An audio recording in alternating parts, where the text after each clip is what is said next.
You killed her, didn't you? You killed my wife, didn't you? You killed her. Yeah, I killed her. Why? Because she wouldn't let me go. Like to claw my eyes out. I didn't mean to hit her so hard.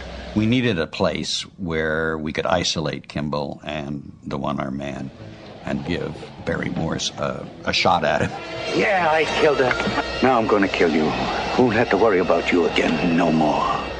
And the only surprise we were able to deliver, I suppose, was it was Gerard who finally kills the one-armed man. Ed Robertson welcoming you to TV Confidential, radio talk show about television. Tuesday, August 29th, 2017 marks the 50th anniversary of the final episode of The Fugitive, the one in which Dr. Richard Kimble is at last exonerated for the murder of his wife after 4 years of being wrongly accused and relentlessly pursued by the police lieutenant obsessed with his capture. We will commemorate the final episode of The Fugitive this week with a special program featuring highlights from previous conversations about The Fugitive, David Jansen, and Quinn Martin Productions in general. Among others, we will hear from Jacqueline Scott, who played Richard Kimble's sister on The Fugitive, Diane Baker, who was one of the major guest stars in the final episode of The Fugitive, and Barry Morse, the actor who played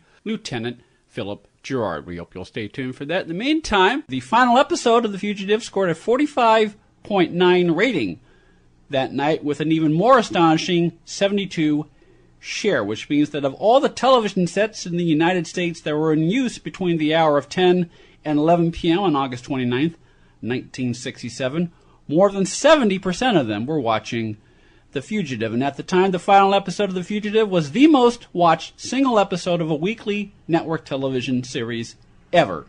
And it still remains among the 100 most watched American TV broadcasts, which happens to be the subject of a fun new book by our friend Wesley Hyatt. We will tell you where you can find Wes's book in just a second. But first, Wes, welcome back to the program.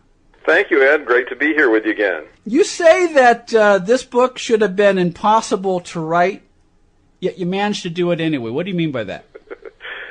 Because I checked with all of the main sources that I know for ratings results and the Nielsen's and so on there, and they basically told me I'd have to, pay for them to research it because they didn't have the information together at the time. I should let everyone know that the 100 that I list here are the top 100 as according to the most watched individual broadcast of any series or special or event. So we're talking about the most highest rated Super Bowl, the highest rated Miss America pageant, the highest rated Academy Awards, and so on that way. Because if you go just by individual broadcasts of each time, the top 100 of those, as you probably wouldn't be surprised to know that half of them, nearly half of the book would just be recounting the Super Bowl that we've had over the years. Those have always been the highest rated shows of all time, and I expect they probably will be in the future, and to the point where, in a couple of years it'll be at least half of the top 100 will just be Super Bowls alone. Well, so with that in mind, I decided to try and research and see what I could find of the highest rated episodes of those beyond the typical list of what Nielsen puts out every year. And in order to do that, I basically had to do a lot of research myself, looking up the individual weekly ratings reports from the 60s through pretty much the 90s. I knew there weren't going to be any this decade that would fall in that category due to all the competition from cable channels and subscription TV and that amount there. And I should say at the same time, too, these are shows that had sponsors with them. Therefore, it wouldn't be things like, the September 11th attack. Exactly right. That got, a huge amount there. The same thing with Kennedy assassination, man walking the moon and everything. Those are not included there. I just, because they were seen on pretty much all the networks, and they didn't have any real commercial sponsors in them, so they're not included in this list. Yeah, you limited your focus to shows that were more or less planned to be events, planned to be watched on a grand scale. Yeah, and I did include sports in there because those are a major draw for a lot of people. The World Series and some other bowl games have made it in there. And I did include movies that made their TV debuts back in the 60s and 70s, particularly, before we had the advent of DVDs and videotapes and so on there after their theatrical release. Just so that people get an idea.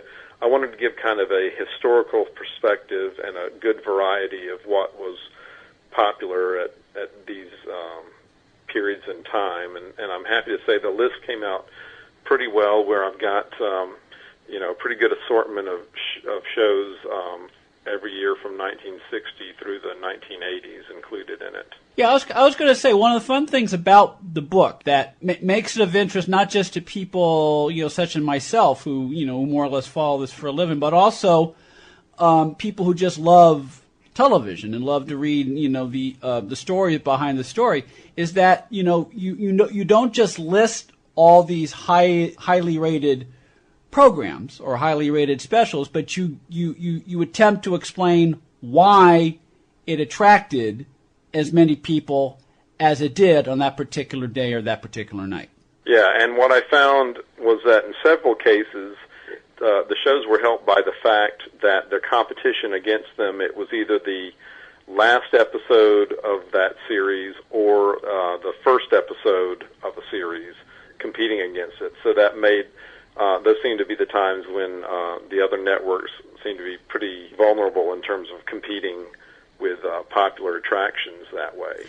And that was the thing that I noted, but I was surprised on some of them how I thought some of them would be like, oh, they probably got it because the other networks were running documentaries or some kind of a lot of repeats, but that wasn't always the case. We're talking to Wes Hyatt. Wes's books on music, film, and television include Television's Top 100, a detailed look at the 100 most watched broadcasts on American television between the years 1960 and 2002. Number 9 on Wes's list is Part 2 of The Judgment, the final episode of The Fugitive, which originally aired on Tuesday, August 29th, 1967. I have mixed feelings about series finales as a whole, especially within the last decade. On the one hand, I understand you have to keep in mind the audience. And I understand why the producers feel sort of obligated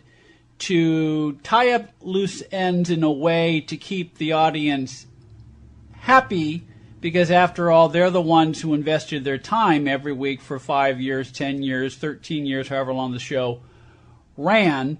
But at the same time, Wes, with very few exceptions, I have found that the last episode of any show, when it's designed as a last episode, regardless of whether they made the top 100 in television top 100 or just are the last episodes, more often than not, the last episode is also often one of the worst.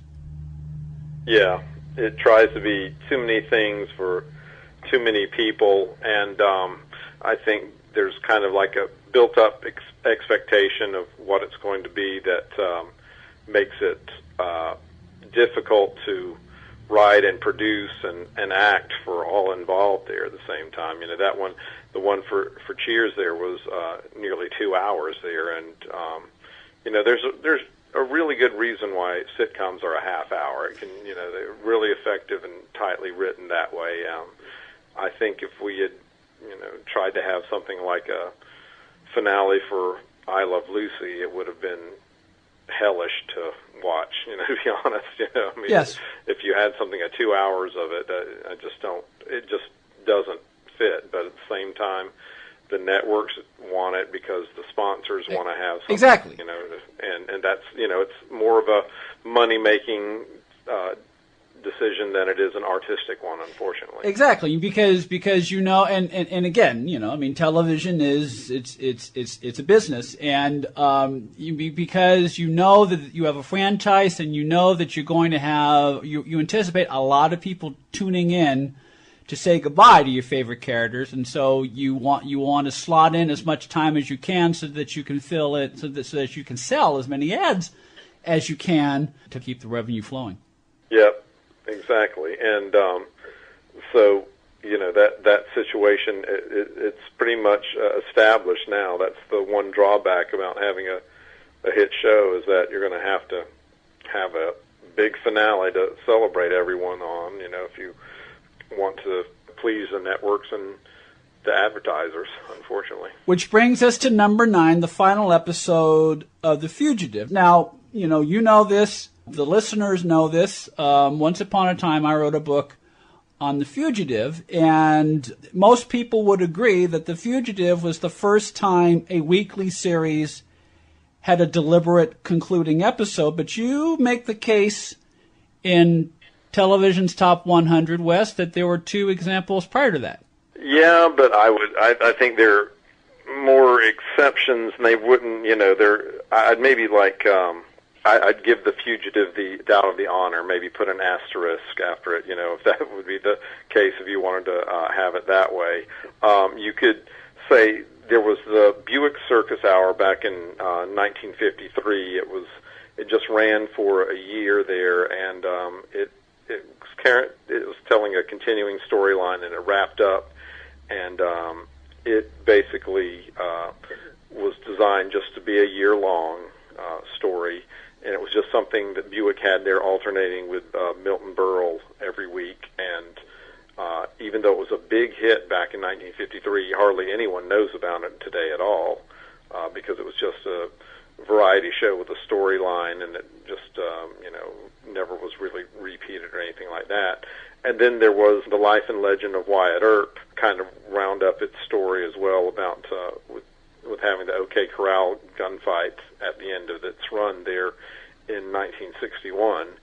But by the time they did that, it was not a ratings hit, and it was not, anything at all. It was just basically because we're ending the show, and let's just go ahead and finish the story. Plus, you didn't have, you didn't have, in the case of Wyatt Earp, you didn't have that built-in audience hook that you did with the Fugitive, which was the chase. Yeah, exactly. Yeah, and I would say, too, the Fugitive, remember, was very well-respected critically as well as commercially at the same time. So there was a lot more heightened interest in what it was doing at that time. It was a big success for ABC, and it made, cemented David Jansen as a major personality on television. So it was a lot, there was a lot more excitement when it came out to people like, hey, they're going to tell what's going to actually happen. They're going to have a final episode. That was really unexpected at the time. It was something novel and something that really intrigued everyone. I don't have have it listed because of the way it's set up there, but the first episode alone was a huge ratings hit as well. They did a 2-parter, and already that was that indicated to people like, wow, if we get these numbers from the first part, we'll probably do even better for the second part. And again, because you had that cliffhanger element, and you knew that next week was going to be the final episode, you had that heightened sense of anticipation. Okay, is he really? Is it going to be another false note, or is he really going to find the guy? Now, we talked a little bit before, Wes, about series finales. Now, in the case of The Fugitive, and again, I know a little bit about this. There are devotees of the show that agree it was a very satisfying conclusion. It was the best show of the series. There are some that have gone as far as to criticize some of the dramatic elements, like why does Richard Kimball run to the top of a tower, or why do they come up with this character played by J.D. Cannon at the last minute? But one of the concessions you have to make is you have to find a way to wrap up the loose ends in a way that makes sense while also doing justice to the series and paying respect to the audience. And I think The Fugitive did that with its final episode. Yeah, you have to remember it was pretty much going in uncharted territory with what they had to do, and it was kind of there was pressure of time there, and then when the decision was made, like, okay, well, let's do a final wrap-up episode here. So considering the circumstances, you got to give them some leeway. I really think so. And the fact that it remained the highest-rated season ender for so long, indicates how well it was done, and kind of set the standard to others. In fact, I think that it was several years after that before any other series decided to take a gamble and write a finale episode, because I think it really set a pretty high bar for anyone else to follow. I think the first one who attempted it, and you correct me if I'm wrong, Wes, I think the first one who attempted it after The Fugitive was probably the Mary Tyler Moore Show.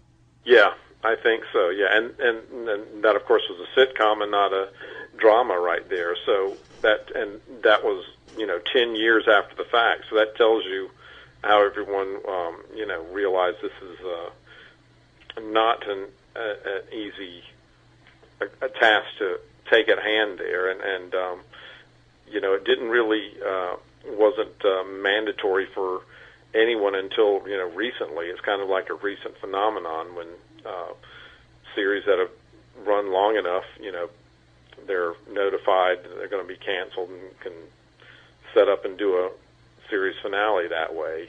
It's a singular achievement what The Fugitive done, and the fact that it's rated number 9 in my survey, I think, is a testament to what they achieved.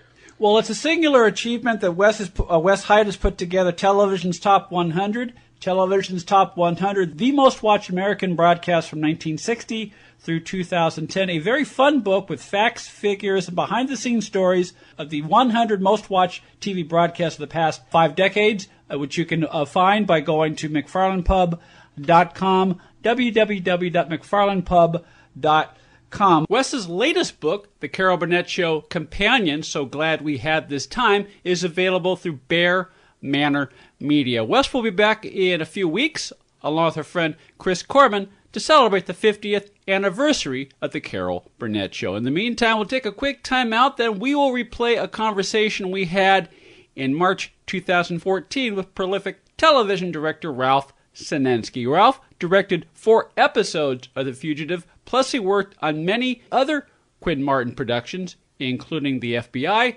and Dan August. We will go inside the operation of Quinn Martin Productions next on TV Confidential. Ed Robertson along with Tony Figueroa and Donna Allen from Story Salon, Southern California's longest-running, regularly performing live storytelling ensemble, which I understand is at a new location. Yeah, we're very excited about it. We're moving, actually, to the Party Art Studio on Laurel Canyon Boulevard, 5302 Laurel Canyon. It's a new art gallery, and it's beautiful. It's beautiful. Donna and I have been involved with Story Salon for the last 9+ years. We're going to be in an art gallery now. We're going to have a $5 cover, some nice refreshments, and a wonderful eclectic evening of storytelling. Which is a great environment because, it as you say, the word is eclectic, and for $5, it's a great evening of entertainment. You can't ask for much more. No, not at all. And these stories, some of them are funny, some of them are tragic, some of them are a little off the wall, but we just have a wonderful time keeping the art of storytelling alive. And you can find out more about it by going to StorySalon.com. Accredited by Guinness World Records, welcome to Archival Television Audio Incorporated, a peerless TV soundtrack archive preserving the audio from television's first 3 decades, the 1950s, 60s, and 70s, the golden and silver age of television. For more information, go to atvaudio.com. One more item: if you're planning a trip to Los Angeles this summer, be sure to spend a day at the world-famous Hollywood Museum, 1660 North Highland Avenue at Hollywood Boulevard in the Max Factor building. Among the exhibits on display this summer at the Hollywood Museum is Jean Harlow, Hollywood's first blonde bombshell, a tribute to the first of many leading ladies from the golden age of Hollywood that was discovered by Howard Hughes. Among the items on display as part of Jean Harlow, Hollywood's first blonde bombshell, are costumes from some of her films, furniture and artifacts from some of her homes in Los Angeles, including her last home in Beverly Glen, Jean Harlow's one-of-a-kind dual phaeton 1932 four-door Packard convertible, a portrait of Jean Harlow that was commissioned by her mother after Harlow's untimely death in June 1937 at the age of 26, and a whole lot more. The Hollywood Museum is located at 1660 North Highland Avenue at Hollywood Boulevard in the Max Factor building. For tickets and more information, call 323-464-7776, 323-464-7776, or go to thehollywoodmuseum.com. Hello, I'm Richard Anderson. You are listening to TV Confidential. Ed Robertson with a reminder that this portion of TV Confidential is brought to us by our friends at Front Porch Realty Group, a community of realtors in the Northern Bay Area of California that is committed to finding the solution that is best for their clients. Whether you're a first-time home buyer or are looking to sell or lease your property in the Bay Area, check out their website, frontporchrealtygroup.com, for more information on how they can best help you. That's frontporchrealtygroup.com, www.frontporchrealtygroup.com. In the meantime, our guest this hour is Ralph Senensky. Ralph's credits as a television director include episodes of such classic shows as The Paper Chase, Dynasty, Heart to Heart, The Waltons, 8 is Enough, Barnaby Jones, The FBI, The Fugitive, Naked City, and the original Star Trek. Ralph also recently directed The Right Regrets, a short film written by actress Marlon Mason about a poignant long-distance relationship between a twice-divorced American woman and a charismatic Englishman. The Right Regrets is currently making the rounds of the film festival circuit. And it's interesting, Ralph, because like you, Marlon Mason is one of those people that I not only associate with Quinn Martin, because, you know, like you, she did a lot of Quinn Martin shows, but I also associate her with drama, but she did a lot of comedy, just as you've done a lot of comedy. Yes, and she also did a Broadway musical. She was a very adept musical comedy performer. She had done the Billy Barnes show. She did, I think, How Now Dow Jones on Broadway. She did the musical, the one long musical that I directed on film, The New Adventures of Heidi. Now, your friendship with Marlon goes back to, I think it goes back to the days when you first started directing for the Pasadena Playhouse, correct? Oh, no, before. Before that? It goes back to the Players Ring on Santa Monica Boulevard in Hollywood to the mid-50s when she was 14 years old. and I didn't know her well, but I knew that she had, in fact, she played Heidi in a musical, a children's musical at the Players Ring. And so I met her at that time, and the first time I used her was in 1962 when she played a college student on Channing, a small role, and then the following year she played a bigger role on The Greatest Show on Earth, and then probably the best role that she ever did for me was in 1966, an FBI, and Marlon, you know, this musical comedy, this comedian, and I cast her as a gun moll. You mentioned the FBI. Our mutual friend David Frankum describes Ephraim Zimbalist, the star of the FBI, as the Rolls-Royce of actors. Absolutely. I've said this before. I've read Ephraim's book, and I've had Ephraim on the program. What I like about Ephraim is he is such an articulate man. He is such an elegant man. He is such a sophisticated man. I just feel smarter in his presence. Yeah, absolutely. And on screen, he really had the charm of Cary Grant. And Wait Until Dark with Audrey Hepburn. He's sensational in that. And he's just exuding this warm charm. Didn't always get to use. I mean, he was a very good actor to boot, but his two series, 77 Sunset Strip and the FBI, in both cases, he was playing a cop, and it was kind of putting a lid on what he did best. Yeah, but he still came across with authority and always believable. Yeah, and humanity, which is a key theme that was very important to all of Quinn Martin's shows. Quinn was very proud of the fact that he had a knack for connecting with not only highbrow viewers but blue collar viewers, and whether it was the FBI, whether it was the Fugitive, whether it was 12 O'Clock High, even the smallest character, there was always something real and genuine about him that connected with viewers, and that makes for great drama. Absolutely, and the other thing with Quinn was that he demanded top production. Mm-hmm. I mean, at a time when most of the shows and most of the hour shows in television at that time had 6-day shooting scheduled. Quinn had a 7-day. Most of the time, at that same time that other shows were paying guest stars $25,000 and $3,000 top, he was paying $5,000. He just demanded top quality and had, and hired the people. His post-production associate producer, Arthur Fellows, was one of the top men in the profession, and he was in charge of post-production, mm-hmm. and in charge of the he was in charge of the editing of the shows. Sensational guy, but I mean, he knew. I mean, he just was so knowledgeable. I mean, Arthur was he was a tough little guy. I mean, he was the one on I think it was For Whom the Bell. A Farewell to Arms. The movie. He was the production manager for David Selznick, and there was a disagreement, and he decked Selznick. You didn't fool around with Arthur Fellows. No, you did not fool around with Arthur Fellows, but again, he was one of the people that made Quinn Martin Productions a high-class operation. And as you said, I mean, Quinn could do this because he was one of the first to the real independent producers in television.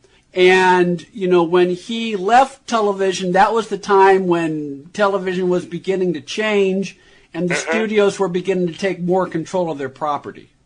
That's right. So he sort of knew when to get out. But I wonder if he went out, or if it was that it came the time and the networks wanting to control things, and Quinn couldn't necessarily be controlled. No, he couldn't. And I'll tell you, one of the great producers in television who went out much earlier, much before he should have, and that was strictly because he was not controllable by the network. And that was Burt Leonard. Yes. Burt Leonard was dynamite. Burt Leonard, folks. He was the man behind Route 66 and Naked City. Absolutely, at the same time. Mm-hmm. At the same time, and he was in an office on Poverty Road, the old Columbia studio on Gower Street. From there, Route 66 was shooting all over the country. Naked City was shooting in New York, mm-hmm. and he was running the show from there. It was an absolute incredible feat.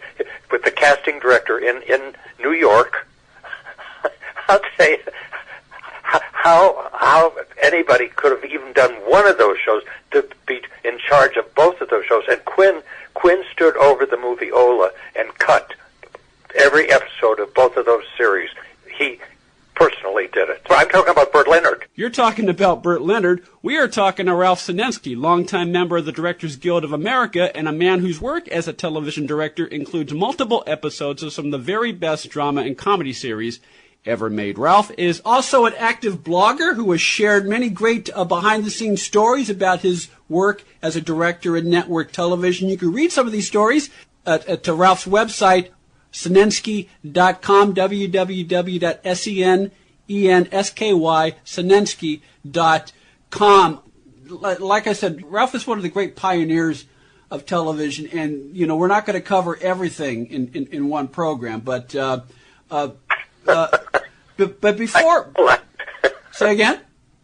I'm just laughing. I mean, when they came out to do when the Television Academy came out to do the interview with me for their archives, and we went through 4 hours and got through less than half the career. Yes. So I'm not even going to try, you know. But before we leave the subject of Quinn Martin, at least for the time, I know that one of the producers you worked with, particularly on The Fugitive, and you did 4 episodes of The Fugitive, was Alan Armour. Yes.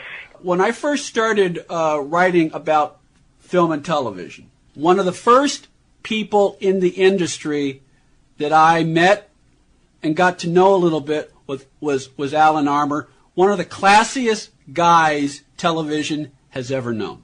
Absolutely. And Alan, and I say this on my website, Alan is so responsible for The Fugitive.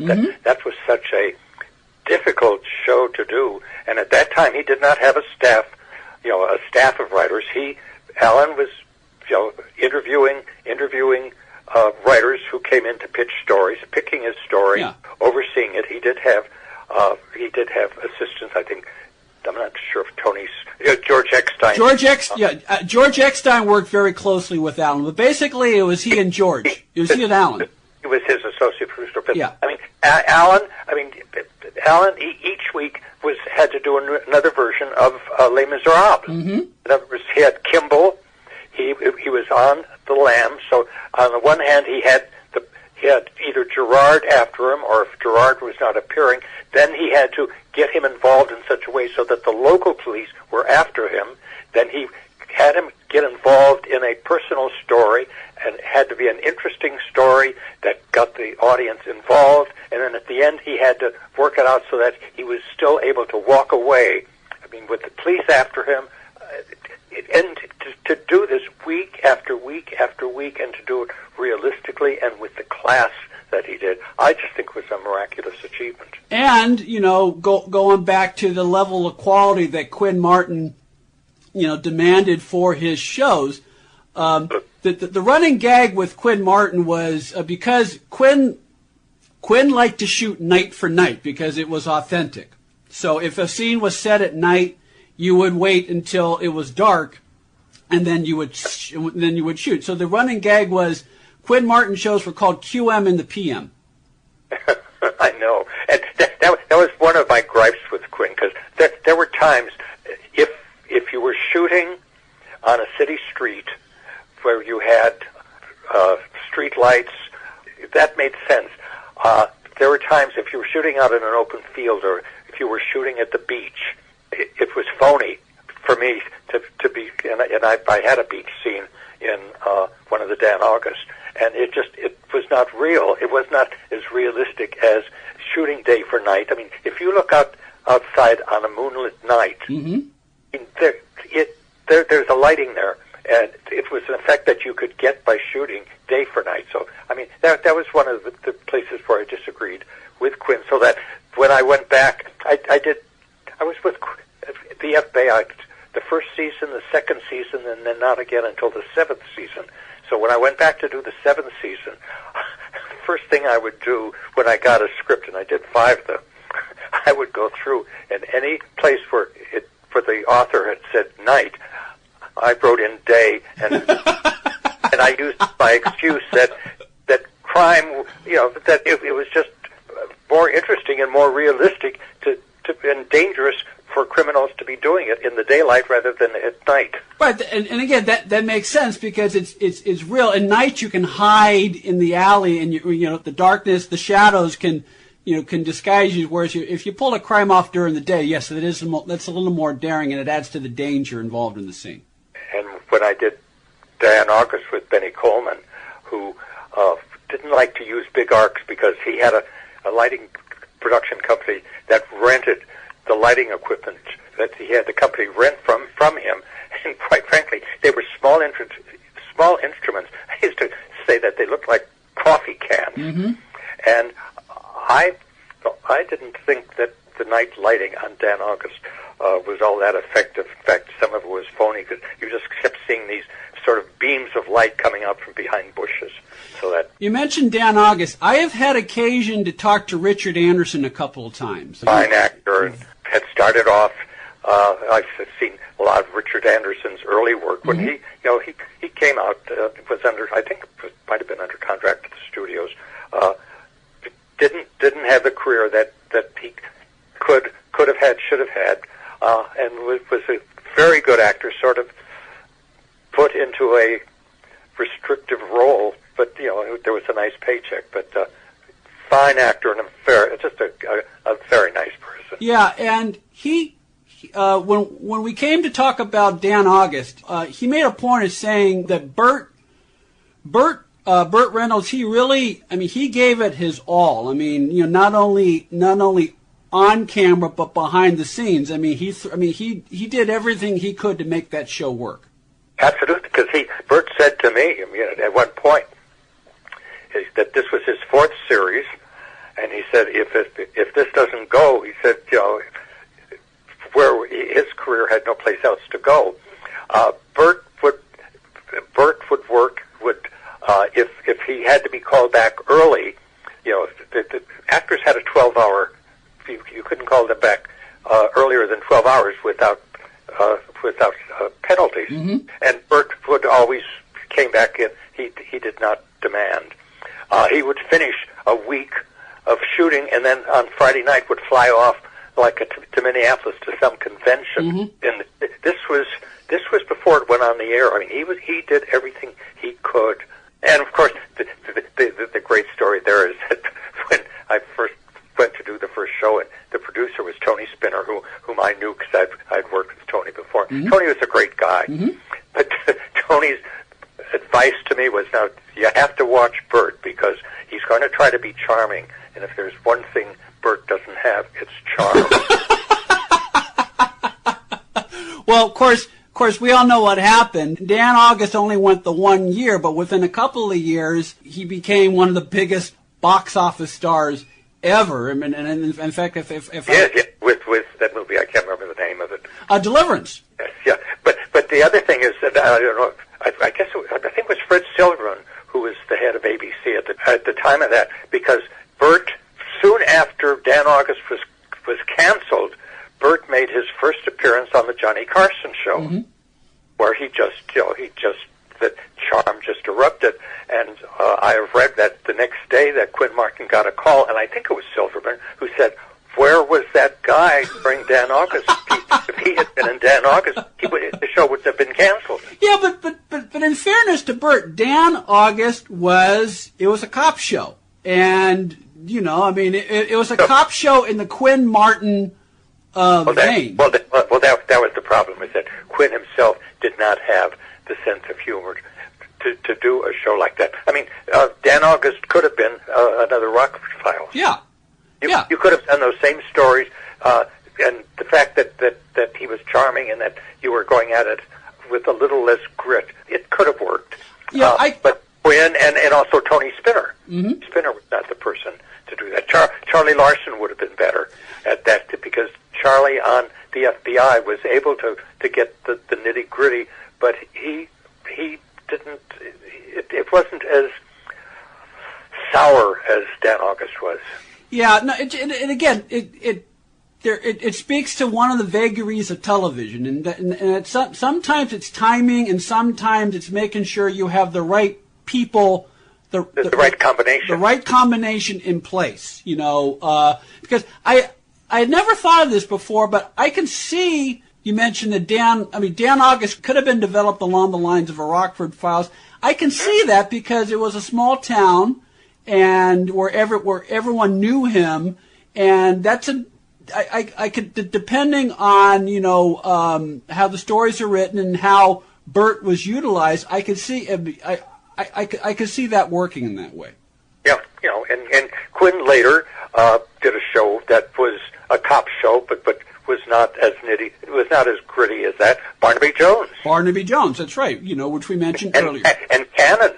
And Cannon. Yeah. By the 70s, particularly once he did Streets at San Francisco, Quinn was beginning to loosen up with the cop show format, and there was a lot more humanity, particularly on Streets, but also on Barnaby Jones, among the detectives. Before we leave the subject of Burt Reynolds and Dan August, and you write about this, you not only write about your experience in Dan August, you also show some clips of your work on Dan August at Senensky.com. One of the shows you did was an episode with Larry Hagman and Walter Pidgeon, And it was the first one I did. It was the first one you did, and it was one of the few times. There's an action sequence, and of course, Burt being a stuntman, Burt was very involved with the choreography of the fight of the stunt work on that show. But the climactic scenes in the episode you did with Walter Pidgeon and Larry Hagman involved a fight between Dan August and Larry Hagman's character. It was one of the few times Hagman threw a punch on film and was convincing doing it, because you don't associate Hagman with those kind of scenes. Mm-hmm. Well, they knew how to stage the stunts on that show, and Burt and the stuntman, Hal Needham, they were done realistically, and of course, a lot of it was because Burt did his own stunt work, so that when you came in for the closer stuff, you didn't have to just use him and the closer stuff, but use a stunt double for the long shots. I mean, he did it all. Ralph Senensky is the director of The Right Regrets, a short film written by actress Marlon Mason that is currently making the rounds of the film festival circuit. To learn more about The Right Regrets, as well as some of the many shows that Ralph directed for network television, check out Ralph's Cinema Trek at Senensky.com, as well as Ralph's Trek at Ralph-Senensky.blogspot.com. We'll take a quick time out, then we will replay our conversation with Diane Baker next on TV Confidential. The Perpetual Paycheck. 5 secrets to getting a job, keeping a job, and earning income for life in the loyalty-free workplace. The Perpetual Paycheck, now available as an audiobook through Audible.com, iTunes, and Amazon.com.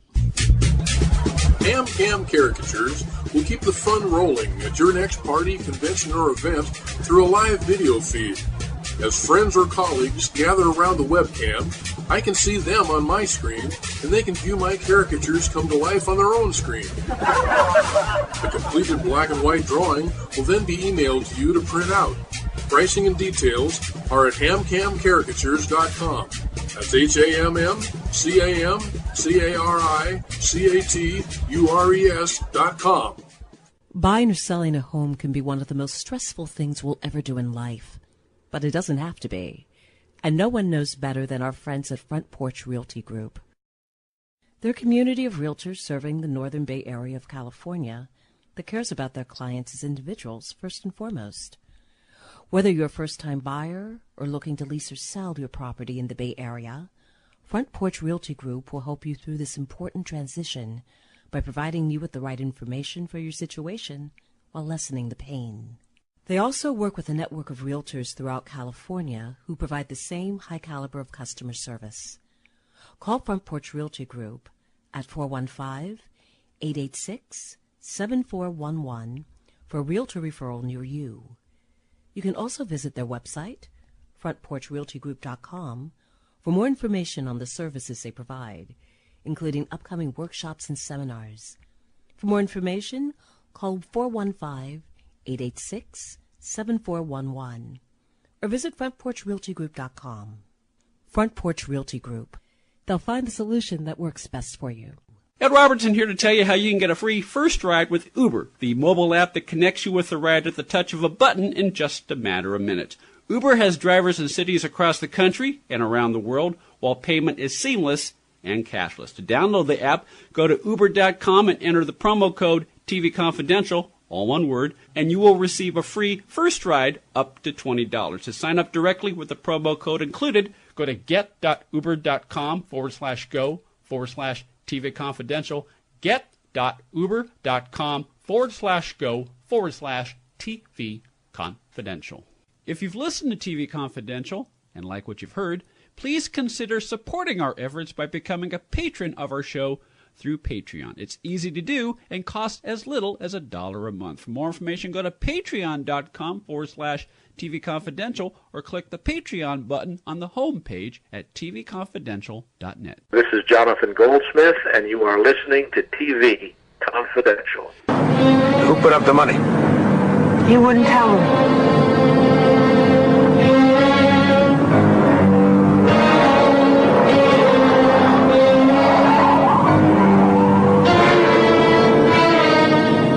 Stay too close. I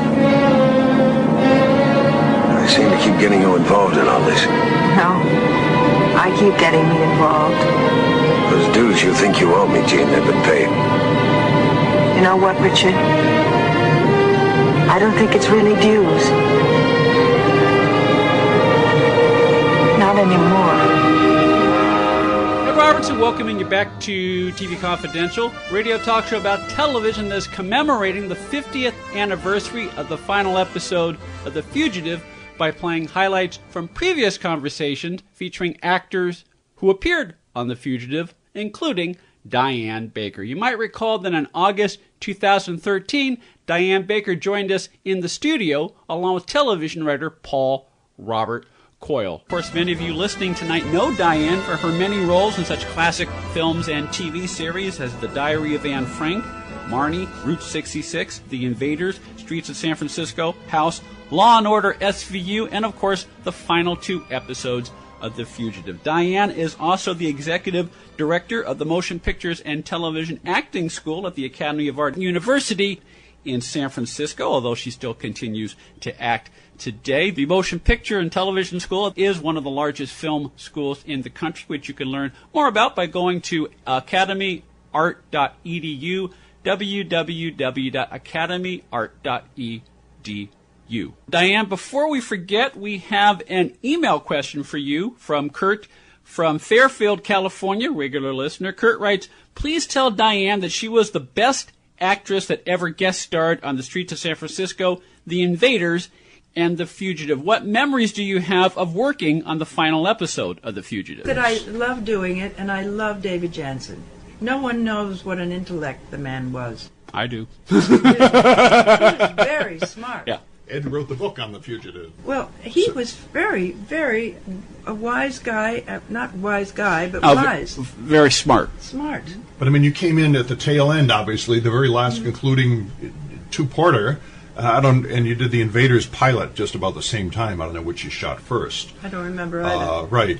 That was the time you were doing a lot of QM shows like the FBI and so forth. And Joe Sargent, as I say, directed you and the FBI first. Did you see how wonderful that you had heads of the companies? Yeah, exactly. Saw the value they had their of repertory company. They had the actors that they loved and the writers and directors. Yeah. It was fantastic. And they could use people over and over again, where you did multiple episodes of a show here, 3 FBIs, one with Robert Duvall. Right.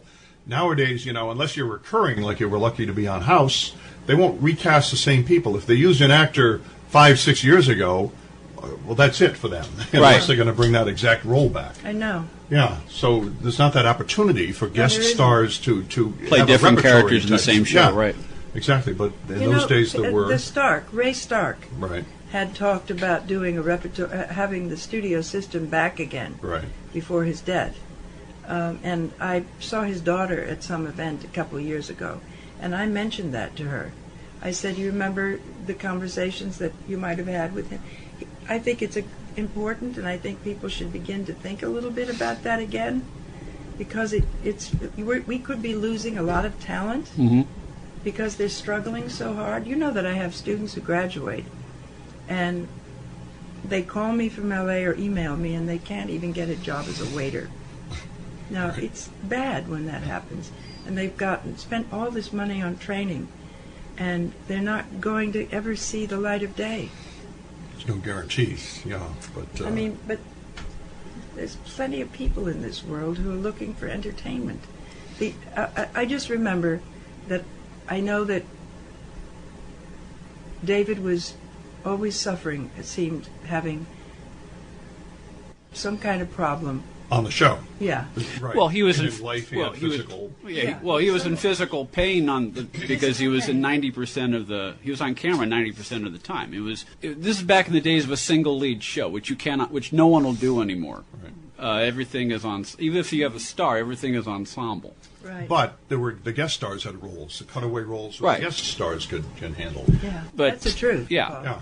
But both Jansen and Jim Garner, they physically broke down every year because it's just exhausting, especially if it's a show such as The Fugitive, where it's drama, but there's a lot of he had to do a lot of running and jumping and diving. I know.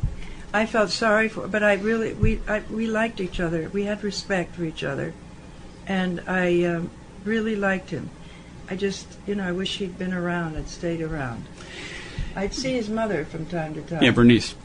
At different places in the market once, and we kind of reminisced a bit, and it was. Is she still? No, she passed about 5 or 6 years ago. I got to know her a little bit around my book on The Fugitive first came out 93, and I got to know her around the time I was doing that, and we stayed in touch up until when she passed. She was a real sweetheart. You should be interviewed on your show. You should invite me up to the Academy of Art University. You could come up. Okay. I'll find a way to do that. We'll figure that out. When the TV thing starts up. That will be the perfect time. That would be good. And have a panel on just talking television. Right. Those days. Or the golden age. Or because again, what we do in the program, it's not just the past, but because there is good television today, but a lot of times the good television today is mindful of what worked in the past, and so that's basically the approach I take to this program. I mean, there are people who say everything after 1974 is crap. That's not me. No, and it only shows that you're typical of the older generation. They always say everything in the past was the best. Yeah. And at a certain point, it's all crap. Right. I know. Can I ask you quickly about Night Gallery? Yeah. The Rod Serling, the tearing down Tim Riley's bar with William Wyndham that you did. Yeah. Can I read this? May I read this quote from this Night is Gallery book? he's going to read a quote from my friend Jim Benson co-wrote a book on Night Gallery. So this talks about Wyndham having been the main guest star, and Wyndham himself considered this his best role. This is their tearing down Tim Riley's bar. Right. Written by one of the best things Serling ever wrote. Yeah, and as Lane's protective secretary, Diane Baker is Wyndham's equal. Crafting a performance of tremendous empathy and truth, she conveys with a look and inflection the emotional strength of this character. Baker communicates so directly that Serling had practically dispensed with her dialogue, and the duo are superb together. Oh. And I remember that episode very well. It was a terrific so show and a terrific performance. Of that. Is that one you've seen lately? I think that's on DVD. I have a copy of it. That was you never did a Twilight Zone, oddly. No, I wondered why. But you missed out on that. But you got to do a Serling script. I know. Finally, all worth it, all of it. Diane Baker is the executive director of the School of Motion Pictures and Television at the Academy of Art University in San Francisco, one of the largest film schools in the world, which you can learn more about by going to academyart.edu, www.academyart.edu. Coming up in our second hour, we will replay our conversation with Jacqueline Scott, the actress who played Donna Kimble Taft on The Fugitive. Plus, we'll play highlights from an interview we did in March 2007 with Barry Morse. Barry Morse, the British actor who played Lieutenant Philip Gerard, the police lieutenant obsessed with the capture of the fugitive. We hope you'll stay tuned for that. In the meantime, got a few minutes, enough time to tell you that Rowan and Martin's Laugh-In is now available in its entirety exclusively from our friends at Time Life. Rowan and Martin's Laugh-In, the complete series, includes every episode from all 6 seasons on 38 DVDs, available together for the first time ever, more than half of which have never been released before to the public. The complete series box set also includes a slew of exclusive new bonus features, including the pilot episode of Laugh-In, which originally aired on September 9th, 1967, interviews with Dick Martin, Ruth Buzzy, Gary Owens, Artie Johnson, Alan Sues, Lily Tomlin, and George Schlatter, Laugh-In Memories, a collectible memory book filled with jokes, pictures from the show, a note from George Schlatter, and a whole lot more. Retail price for Rowan and Martin's Laugh-In, the complete series, is $249.95, $249.95, and it is available exclusively through Time Life. You can order Rowan and Martin's Laugh-In, the complete series, right now by going to timelife.com/Laugh-In. Available now from our friends at Time Life is the Carol Burnett Show, The Best of Harvey Korman, a brand new DVD single featuring 4 complete episodes, 3 of which have not seen the light of day in more than 40 years. The Carol Burnett Show, The Best of Harvey Korman, is a time capsule history showcasing some of Harvey Korman's most memorable on-screen moments on The Carol Burnett Show, including Harvey slipping into a Hugh Hefner-esque fantasy to indulge his ego, Harvey as the President of the United States in a casual, spontaneous fireside chat with the First Family, Harvey as a conga player supporting Carol Burnett and a Carmen Miranda takeoff. Harvey Korman in full drag, lip-syncing to the Andrews Sisters, along with Carol Burnett and Vicki Lawrence, and a whole lot more. Guest stars on this DVD single include Sid Caesar, Diane Carroll, Ella Fitzgerald, Bernadette Peters, and of course, Tim Conway. 4 episodes on one DVD. Retail price $12.95. $12.95 for the Carol Burnett Show, The Best of Harvey Korman, available now wherever DVDs are sold through our friends at Time Life. If you're a fan of the Billy Jack movies starring Tom Laughlin, our friends at Shout Factory have just released all 4 Billy Jack movies in high definition for the very first time, both on Blu-ray and DVD. Billy Jack, the complete collection, includes all 4 movies from the late 60s and early 1970s.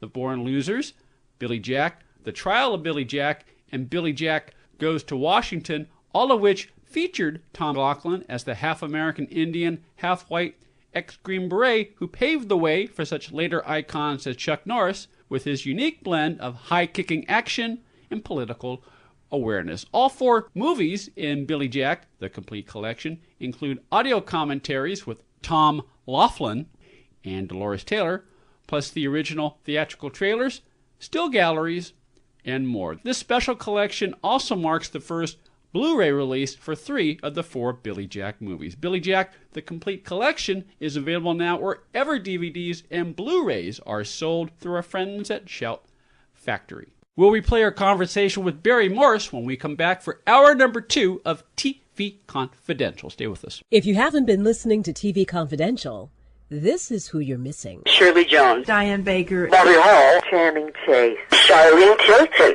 Cherie J. Wilson, David Franco, Peggy King, Shelley Morrison, Karen Kardashian, Joanne Worley, and many, many more of your favorite celebrities and people behind the scenes in the world of television. That's TV Confidential.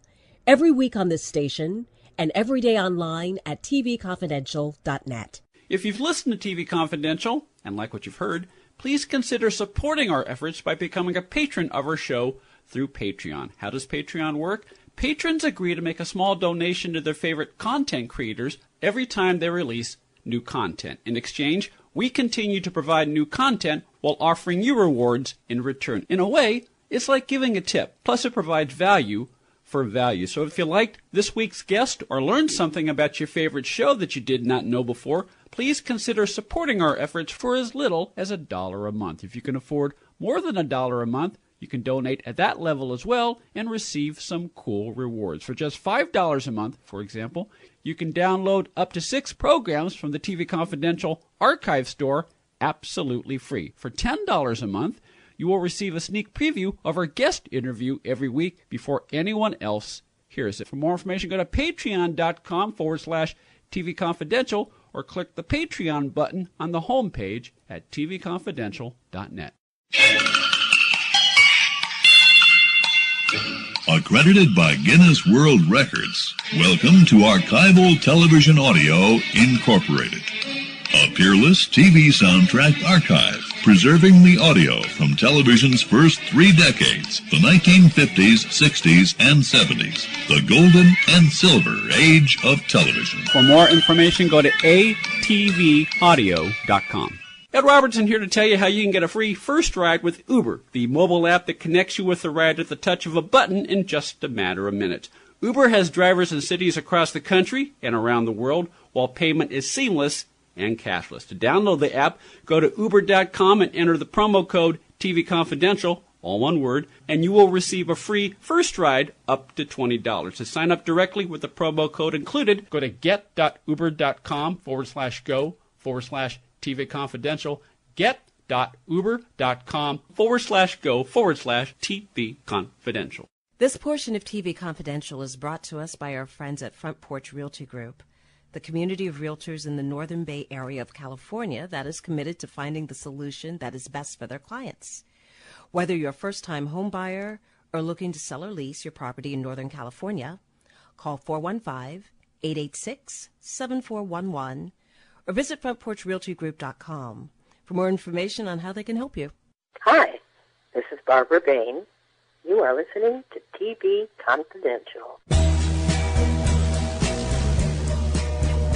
But Robert's with a reminder that we will replay our conversation with Jacqueline Scott later on this hour as we continue our commemoration of the final episode of The Fugitive, which originally aired on ABC 50 years ago this week. We hope you'll stay tuned for that. In the meantime, we'll begin this hour by playing a clip from a conversation we had with Barry Morse. Barry Morse, the British actor best known to American audiences as Dr. Victor Bergman on Space 1999 and Lieutenant Philip Gerard on The Fugitive. The interview was conducted along with my friend Dave White and covered Barry's life and career before, during, and after The Fugitive. The conversation originally aired on Vision Radio back in May 2007, about 10 months before Barry Morse passed away in February 2008, and was recorded using voice-over internet protocol software, which accounts for why Dave's and my voices are heard on the telephone. At the time we interviewed Barry, Barry had just published his memoir, Remember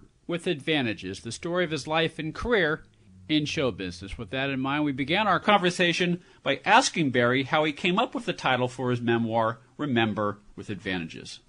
Well, you see, I've always thought that would be a wonderful title, but I was amazed to find that nobody had ever made use of it.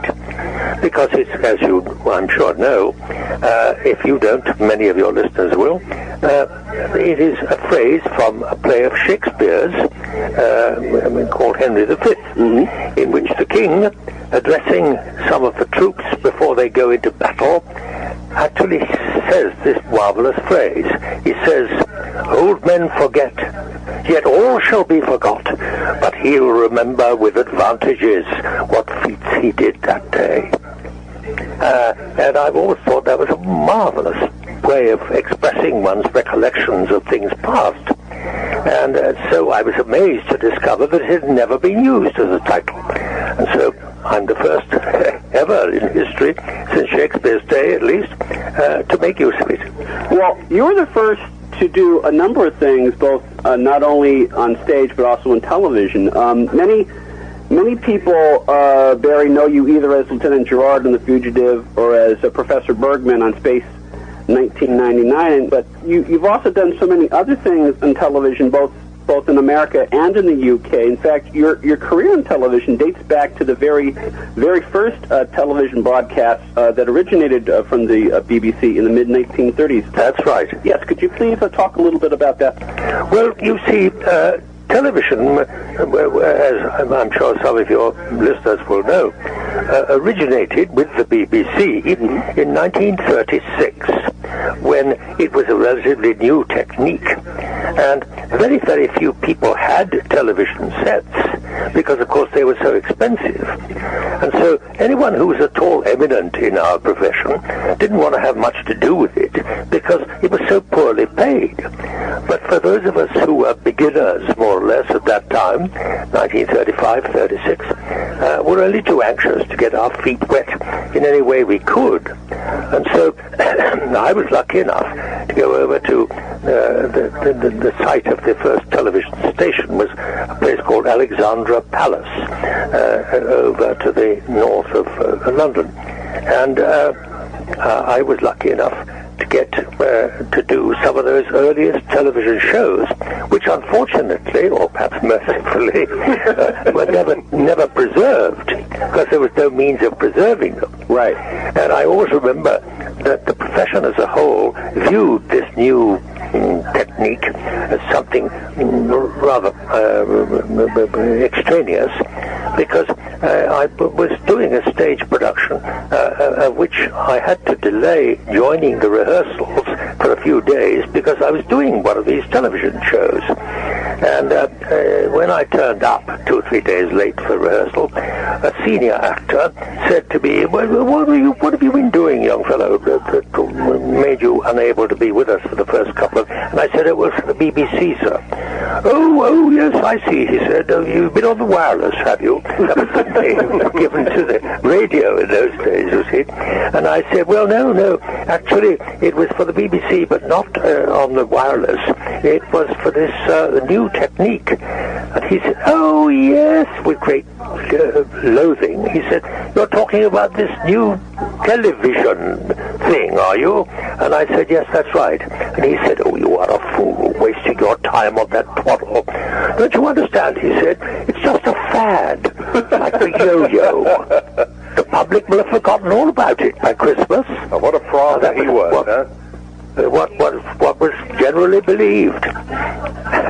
I was lucky enough to be in some of the first television productions on this earth, although perhaps mercifully they were not able to be preserved. What did you think the future of television was going to be, Barry? Did you agree with this other fellow, or did you have a different idea? Well, I could see that there was bound to be a future in it when it became possible for people to achieve television sets for less than the considerable amounts of money that a television set cost in those days. A lot of stage actors disdained being on television and felt it was beneath their dignity. How did you Exactly. How did you feel? Well, I was, like most young people of my era, only too anxious to get my feet wet in any way I could as an actor.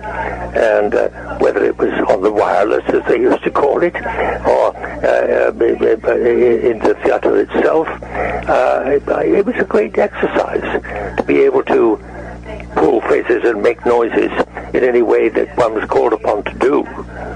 Of course, if memory serves, a few years later, like in the early 50s, when you and your family moved to Toronto, from Toronto you would commute back and forth from either L.A. Or New York to work on many of the anthology shows on American television, including classics like Playhouse 90. And I would think, coming from the stage, Barry, that would appeal to you because many of those shows were performed live.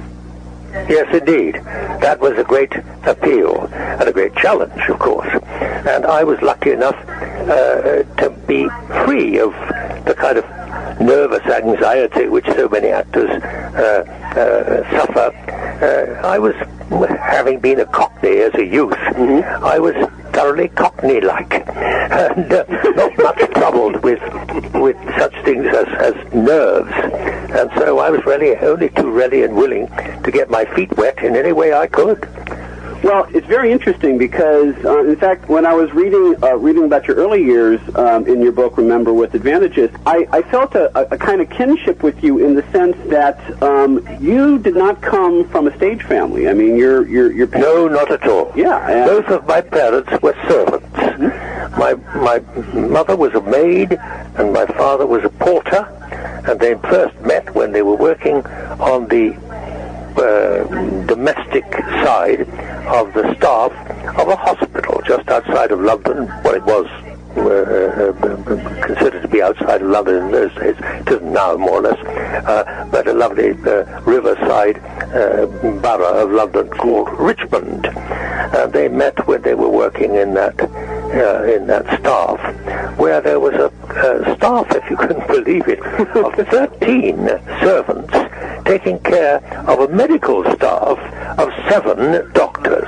7 doctors, 13 servants to make a fuss of them. And that's where my parents met. And so they had no connections with our profession at all. And in fact, they had never been to what we would nowadays call a legitimate theatre. They had been, I think, when they were courting, a couple of times perhaps to music halls, but they had not been to the straight, legitimate or classic theatre. And so I had no connections with that trade at all.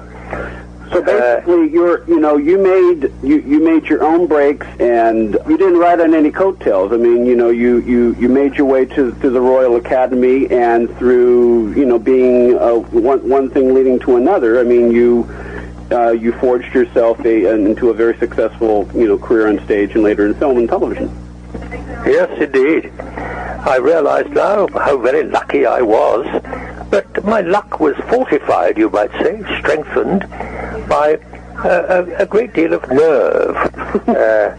I didn't, as so many people do, regard our profession as something dodgy and dicey. I enjoyed it very much. It was partly because I had been encouraged to become a choir boy at what was then a very fashionable and wealthy church in the middle of London because a friend of mine discerned that I had a good, pure, strong treble voice.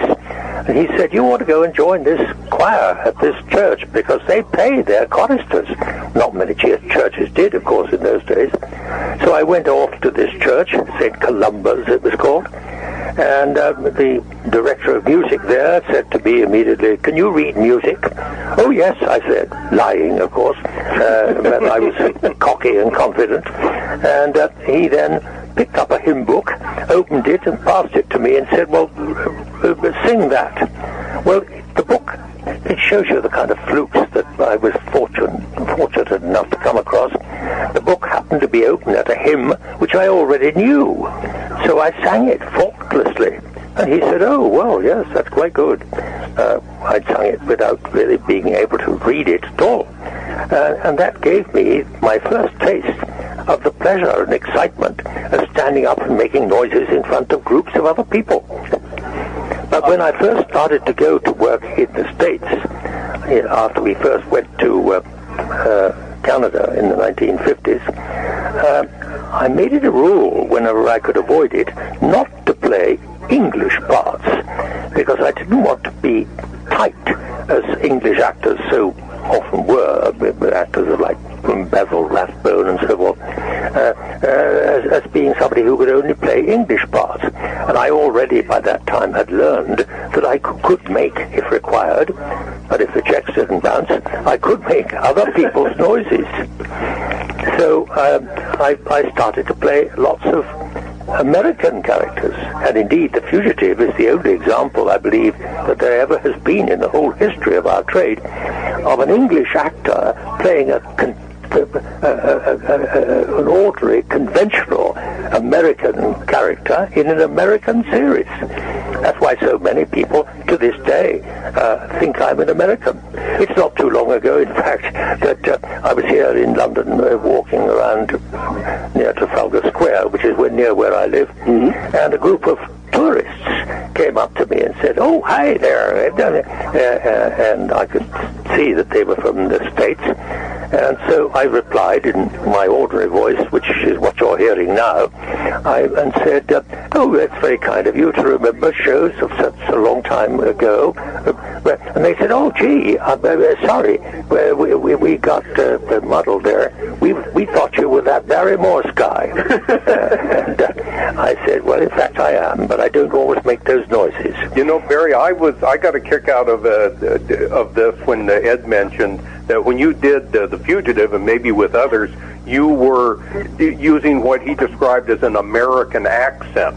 And I got a kick out of that because, you know, to Americans, we don't have an accent. Everybody else in the world has an accent. That's right. Yeah. Yet, as you well know, there are as many accents and as many varieties of speech in the US of A as there are states. And depending on where you come from or where you've mostly lived, dictates to a very large extent varieties of noises that people make to each other.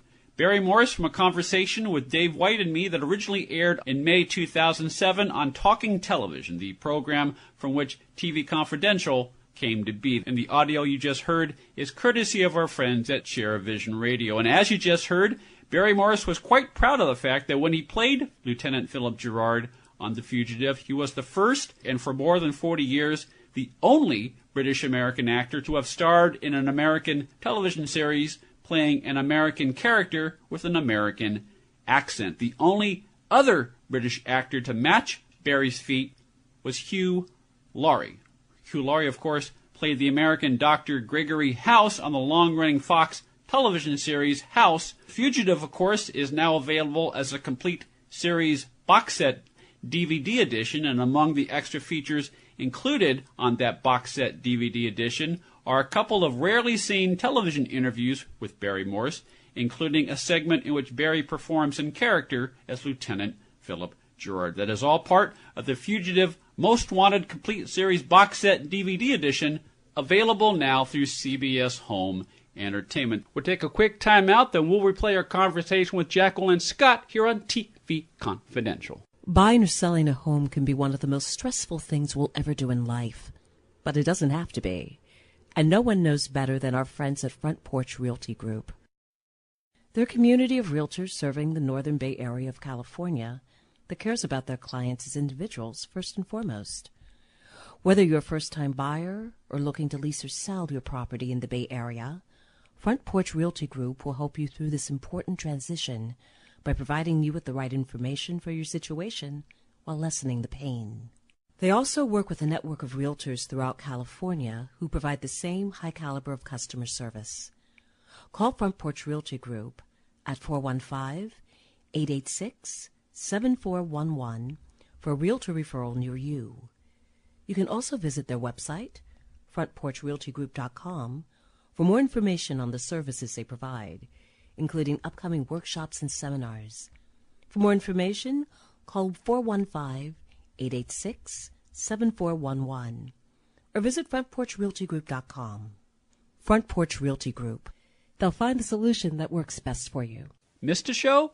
We have more than 250 archived editions of TV Confidential available as digital downloads. For more information, go to shop.tvconfidential.net, shop.tvconfidential.net. Let's go back to the 1950s, when television was brand new, and there were big stars like Jack Benny, George Burns and Gracie Allen, Jack Webb, Milton Berle, and more. Recapture all these 1950s moments with 21st century technology. Your DVD player, that is, and vintage TV discs from Showcase Video. Showcase Video has been providing programming from the golden days of television to the home video market since 1979. Many of Showcase Video's selections were performed totally live and preserved on Kinescope, and many programs have not been seen publicly for over 60 years. Browse Showcase Video's online library at www.showcase.com. That's Showcase Video, classic television on video since 1979. Ed Robertson here to tell you how you can get a free first ride with Uber, the mobile app that connects you with the ride at the touch of a button in just a matter of minutes. Uber has drivers in cities across the country and around the world, while payment is seamless and cashless. To download the app, go to uber.com and enter the promo code TVConfidential, all one word, and you will receive a free first ride up to $20. To sign up directly with the promo code included, go to get.uber.com/go/TVConfidential, get.uber.com/go/TVConfidential. Hi, this is Ed Asner, and you're listening to TV Confidential.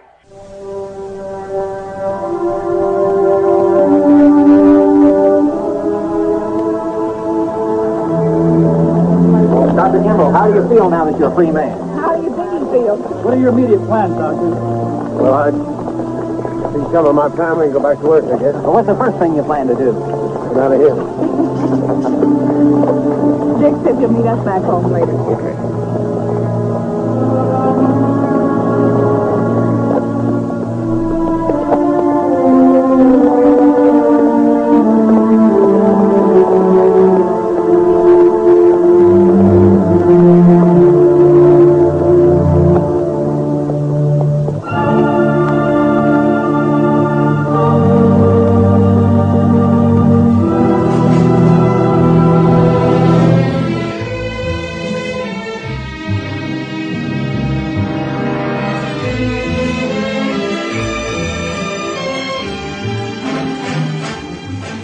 Robertson welcoming you back to TV Confidential, a radio talk show about television. I was about to say hello to Ms. Jacqueline Scott, an actress who has been a staple on television over the past 5 decades, including appearances on many of the great shows produced by Quinn Martin, as well as such classic TV movies as Duel, directed by Steven Spielberg. Of course, many of us think of Jackie as Donna Kimble Taft, Richard Kimble's sister on The Fugitive. Jacqueline Scott, welcome to TV Confidential. Oh, thank you. The final episode of The Fugitive for many years, it's still one of the highest rated, most watched episodes in TV history. You're talking a little bit about working with the guys behind the commercial, the directors and the producers, and you mentioned you auditioned for it. Now I realize you're a working actor. You know, sometimes you got to audition no matter what you've done. Yeah. Particularly commercials. Well, is there such a thing as an easy audition, or do they all have their challenges? Well, I think they all have their challenges, and I don't know of anybody who likes to audition. You know, it's just because there are so many different things going on, you know, in an audition. How you feel that day and how the people you're auditioning for. Exactly. You know, and what they want and what they do. You know, it's, but it's just, it's definitely just a part of your job and you have to do it. Right. Well, it's really about, you know, marketing or selling yourself and just making them feel like you're the only person who should play, you know, the grandma in the Sling Baby commercial or whatever it is you're auditioning for. And if they don't hire you, they're going to make the biggest mistake of their lives. Well, there you go. I'm glad that you read it from your mouth to God's ears. That's all I can say. We're talking to Jacqueline Scott. Jacqueline Scott, Donna Kimble Taft on The Fugitive, and the star of many stage, film, and television productions. Of course, Jackie, for many of us, we do think of you in terms of The Fugitive and all the great Quinn Martin shows, but you do have a very extensive background in theater. Do you consider yourself a stage actress per se, or an actress? Well, I started on the stage. I'm from Missouri, and I went to New York when I was 18 years old and didn't know a living soul.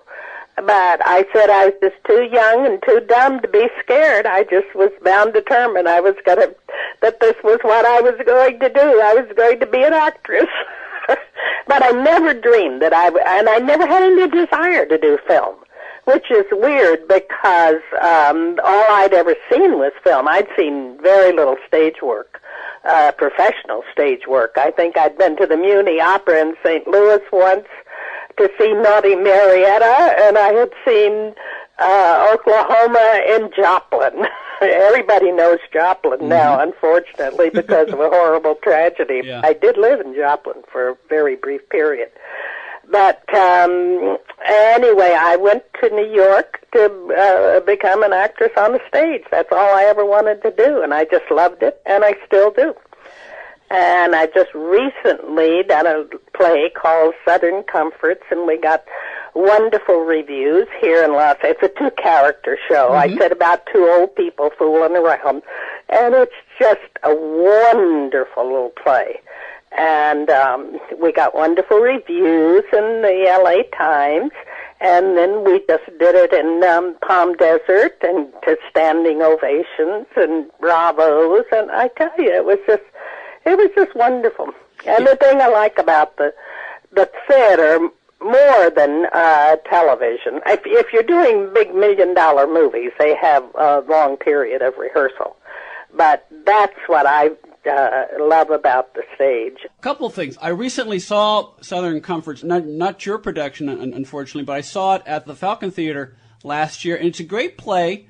And it's a great play because it's a reminder that one may become, you know, older, but that doesn't mean, you know, the sparks don't still fly in certain areas. So it's a smart comedy for older viewers.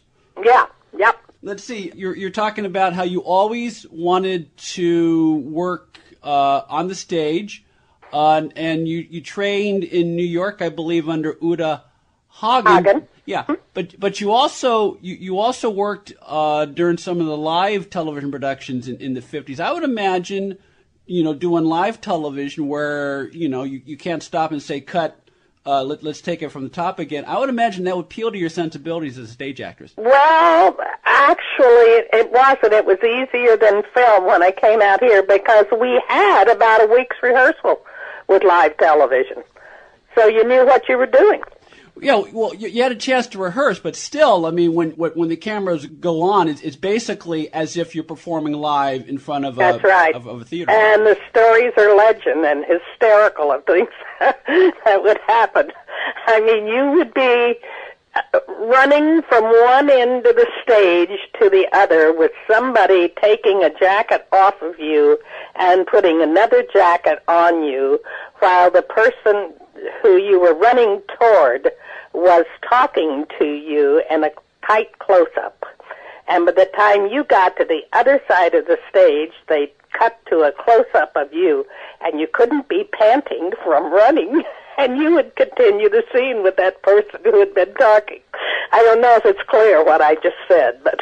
Well, no, it's just, there are a lot of things going on, but because... It's unbelievable. It was crazy, but it was fun, and to me it wasn't as hard as film when I came out here because we had the rehearsal. We're talking to actress Jacqueline Scott, Donna Kimble Taft, on The Fugitive, and the star of many, many other stage, film, and TV productions, including appearances in just about every major show on television, from Gunsmoke to Cold Case. Jackie, we mentioned in our previous segment that you were trained in the method by Uta Hagen, one of the great acting teachers of the 20th century, and her approach, and if I say this wrong, please correct me, but the Uta Hagen approach emphasizes the need to find realities in yourself as a performer that will serve the character you're playing.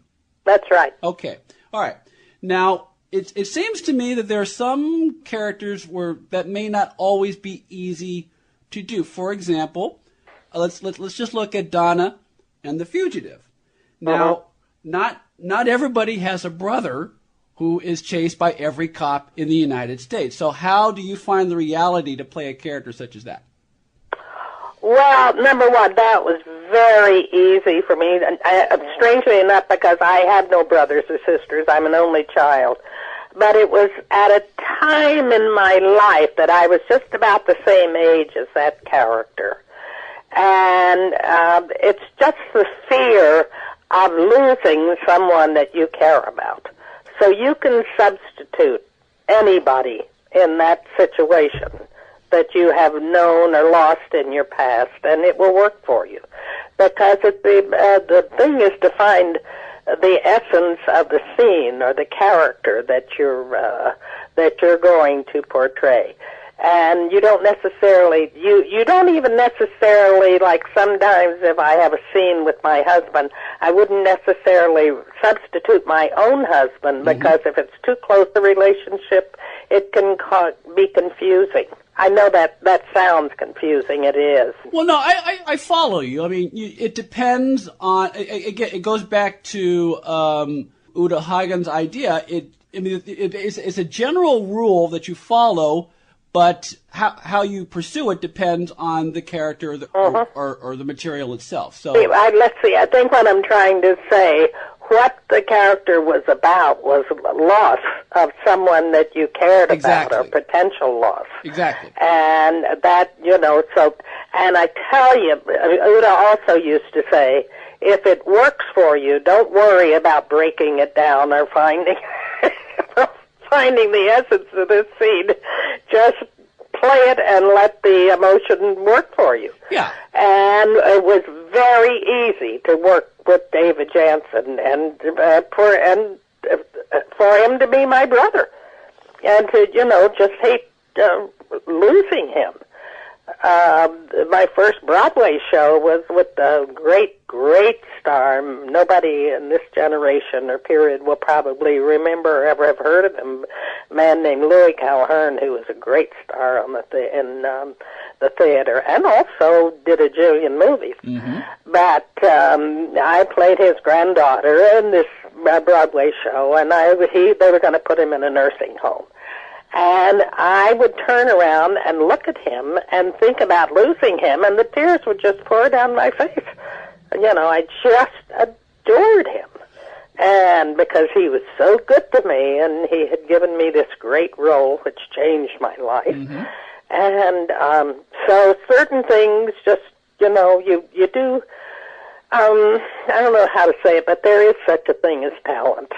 Well, and that is the feeling within inside you that probably makes you go after that in the first place, because it's probably the hardest profession of all.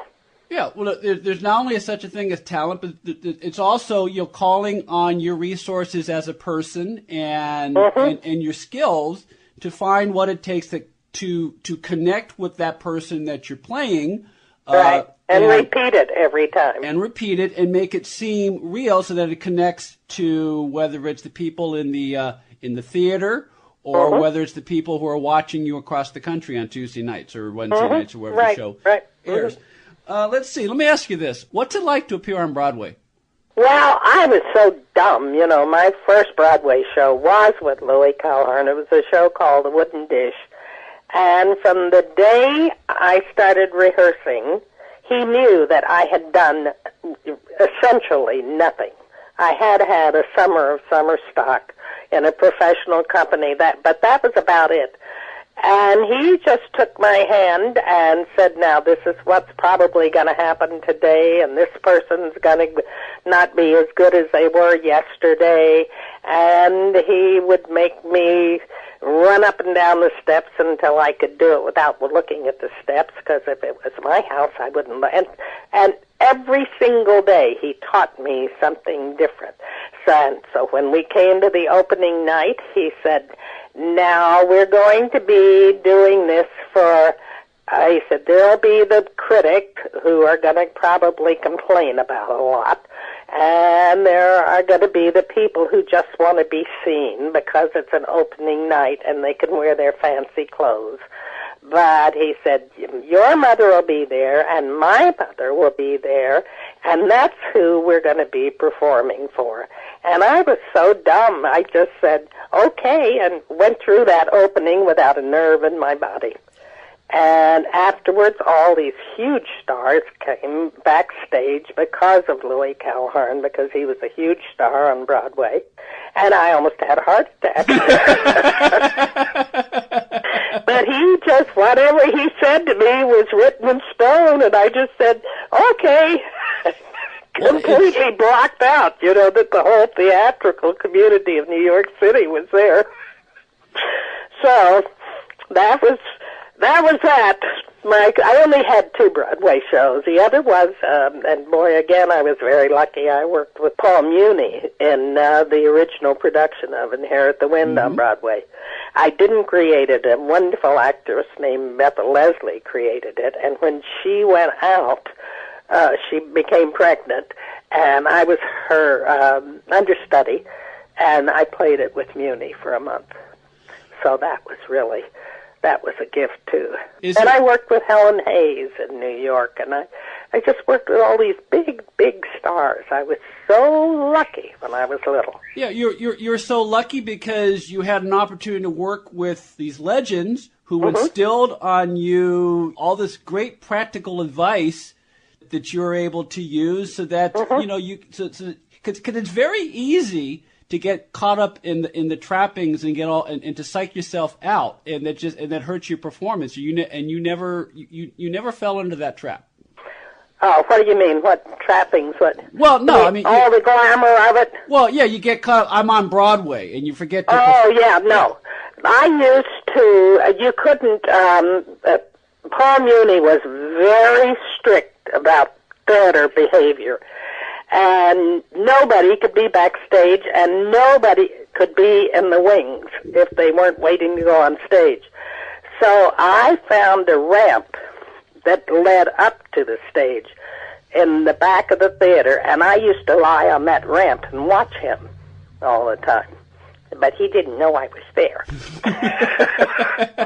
And I watched him all the time when I wasn't on stage, and I learned so much just from watching him. We're talking to actress Jacqueline Scott, Donna Kimble Taft, on The Fugitive, and the star of many, many other stage, film, and television productions, including appearances in just about every major TV show from Gunsmoke to Cold Case. Jackie, you mentioned when you did Inherit the Wind, you did a role that was originated by another actress, Bethel Leslie, and there have been a few other times where you've played a character. In one case, I'm thinking A Trip to Bountiful, which was made into a movie starring Geraldine Page. When you take on a role that another actress put her stamp on, you know, such as Geraldine Page, probably my favorite actress ever. Okay, well, let me ask you that. I mean, does it make it harder for you to play the character, or do you just not think about that? I don't watch it. I had seen her do it years ago probably when it was originally done. But I did it in 1999 in Provincetown, Massachusetts, and I've never looked at it since I saw the original one years before. And while I was doing it, I never saw the movie again or would. I would kind of like to see it again now. I played it again in New York because we took it to New York to try to get it on Broadway, but we just didn't have the money. But no, I never would. I just don't look at the end. At one time, I was doing Death of a Salesman, and we had to do, the whole company had to do, or the leads had to do an interview with the press. And so one of them said, doesn't it really threaten you to be doing a play that has been done by so many great actors and is such a great play?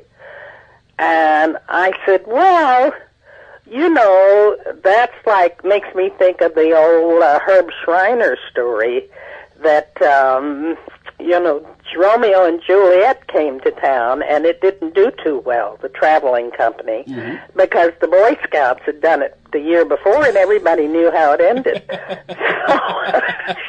So, he could have just killed me. Well, so that's the way I feel about it. I don't even think about it. It just has to be a totally new thing to me. Yeah, I mean, that's smart because, you know, you don't want to risk, you know, consciously or subconsciously mimicking, you know. Absolutely. Yeah, so you want to make it your own. And that's what makes it authentic. Let's see. We got a couple email questions for you, Jackie, from Kurt, listening to us in Fairfield, California. First one has to do with The Fugitive. Kurt wants to know if you stayed in touch with Barry Morse over the years after the show ended. Well, I saw him from time to time. As you know, that he and I read the book. The book being the tape. Right, the book being The Fugitive Recaptured. Right. And then I saw him a couple of times at autograph signing conventions for The Fugitive that we both attended. And so he was a really special man. And I would have done another Fugitive with him directing, and I'm really sorry I missed that because I'm sure he was a wonderful director. But I was pregnant. I was dead. Oh, and they said, "Oh, well, that's all right. We can write it into the script if you don't mind." And I said, "Well, the only problem is I have a conflict. I'm playing Jimmy Stewart's pregnant wife in a movie." When I was 9 months pregnant. So. But he was really a very special man and a wonderful actor. Yeah, Barry. So I feel very privileged that I was able to work with him. He was just a very effervescent is a word that pops in mind when I think of Barry Morse. Energetic, and you know the guy's memory is just it was scary because he has such great recall of things. And again, going back to acting, as far apart from Philip Gerard as you can possibly imagine. Oh, absolutely. Yes. Yeah. Absolutely. Nothing in his personality that you... Well, that's Quinn Martin for you. Quinn Martin had been a film editor before he had his own company and all of that. And so he really knew a lot of actors, and he wanted good actors. And he wanted good production. And he knew Barry Morse from other things that... I don't know whether, I doubt if he had directed him, he probably had edited him and seen him, you know, or perform and things that he knew how good an actor he was. That's why he hired him. And of course, Quinn knew what a good an actor you were because he hired you many times after The Fugitive. Somebody told me a compliment from him. That's one of the most precious compliments I've ever had. They said I was the only actress he ever could stand to watch cry. that funny? I loved it. But I guess he felt, I really, when I get very involved in a scene, I cry. Mm-hmm. And I don't know how to put it on, so. And I would get very angry if they'd send the makeup man over to put tears on me. That would just make me furious. Well, again, it goes back to what we were talking about before. One of the things you learned under Uta Hagen is you want it to be authentic, and so you find whatever it is that will make you, whether it's whatever sad memory it is that makes you, cry at the moment, so that it becomes real. Although I would imagine, especially if you're doing television, hopefully you didn't have too many scenes where you had to do 2 or 3 takes and had to summon those tears on more than one occasion. Well, yeah, you had to as well. Well, you had a master and you had close-ups, and then it depended on what the material was. I mean, there are some things that I can, like when I do Trip to Bountiful, and I've done that a lot. I did it about 4 weeks in Massachusetts, and then I did it in New York, and I've done it in a couple of readings. They had me do it at a group where I work, just a reading. But in rehearsals, I can't get through the darn thing without breaking down and crying. I don't cry at where I'm not supposed to when I perform it, but when I'm rehearsing it, I can't get through it without crying. It touches me so. Well, I'm glad you've been able to get through this conversation without crying, because if I brought you to tears on radio, that would be a first. That might sink my career. So. Well, I've had a hard time a couple of times. We're talking to actress Jacqueline Scott, Donna Kimble Taft, on The Fugitive, and the star of many other stage, film, and television productions, including appearances in just about every major TV show from Gunsmoke to Cold Case. We will continue our conversation with Jackie after this quick timeout. You are listening to TV Confidential. Missed a show? We have more than 250 archived editions of TV Confidential available as digital downloads. For more information, go to shop.tvconfidential.net, shop.tvconfidential.net. Story Salon is Los Angeles' longest-running storytelling venue. We have live shows every Wednesday in Studio City, as well as solo shows, podcasts, CDs, and several books. Los Angeles Daily News calls Story Salon Gemstones of Narrative, something new, funny, astonishing. Sunset Magazine says tales tall, tragic, and tantalizing. All of this makes Story Salon one of the most eclectic entertainment experiences available. You can learn more about us by going to our Facebook page or by visiting our website at www.storysalon.com. Ed Robertson here to tell you how you can get a free first ride with Uber, the mobile app that connects you with the ride at the touch of a button in just a matter of minutes. Uber has drivers in cities across the country and around the world, while payment is seamless and cashless. To download the app, go to uber.com and enter the promo code TVConfidential, all one word, and you will receive a free first ride up to $20. To sign up directly with the promo code included, go to get.uber.com/go/TV Confidential, get.uber.com/go/TV Confidential. The Perpetual Paycheck.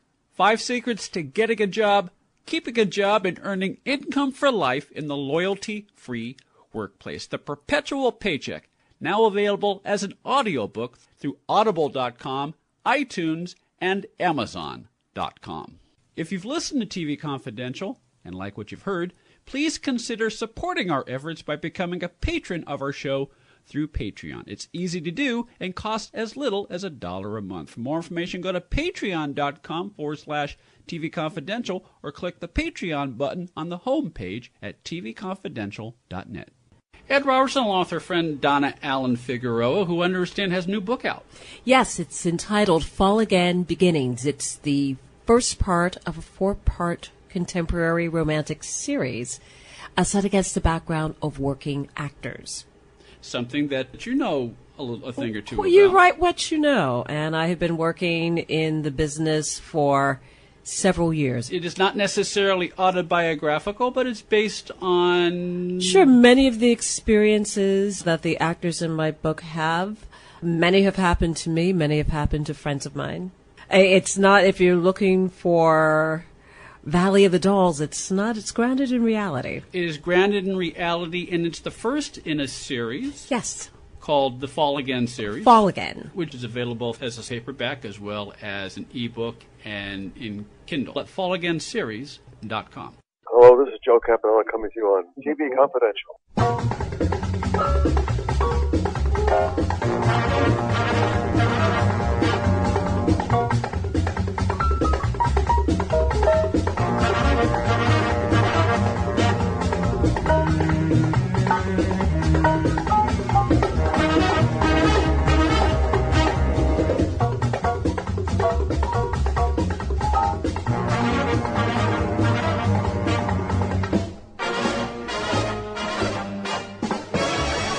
Ed Robertson, along for guest Jacqueline Scott, Donna Kimble Taft on The Fugitive, and the star of many, many other stage, film, and TV productions. Jackie, of course, appeared in the final episode of The Fugitive, which is still one of the highest rated broadcasts in American TV history. We're talking about some of the great actors you worked with. Another great actor you worked with in television was Dennis Weaver, and Kurt from Fairfield also asked, what was it like working with Dennis Weaver and Steven Spielberg in Duel? Well, number one, I didn't work with Dennis in Duel. I worked with Dennis on Gunsmoke. And the first guy, I did 9 Gunsmokes. And the first one I did was a black and white half hour. And I had a scene with Dennis, and I swear I could hardly get through it. He was so funny. He was just fabulous in that part. I didn't work with him in Duel. That's right, because he's talking to you on the phone. That's right, he's talking to you on the phone. That's right. That's right. Okay, well, what was it like working with Spielberg? Well, I really didn't have much to do with him either. I got a call, and they said there was this movie of the week, and they're going to release it in Europe, and as a movie, as a full-length feature. It had only been a television show up to that point, and I was not in the original television show. But they said it will never be seen in this country, because at that time I was doing very big parts, and, that was a telephone conversation. That's all it was. And would I please do this, because it would never be seen here. And the reason they wanted me to do it is because the producer had been a producer on The Fugitive. And, on The Fugitive, I was on the phone with my brother all the time. Mm-hmm. That's right. So they'd see a telephone conversation and they'd think of Jackie Scott. I became the Louise Rader of television. She won an Academy Award for a telephone conversation.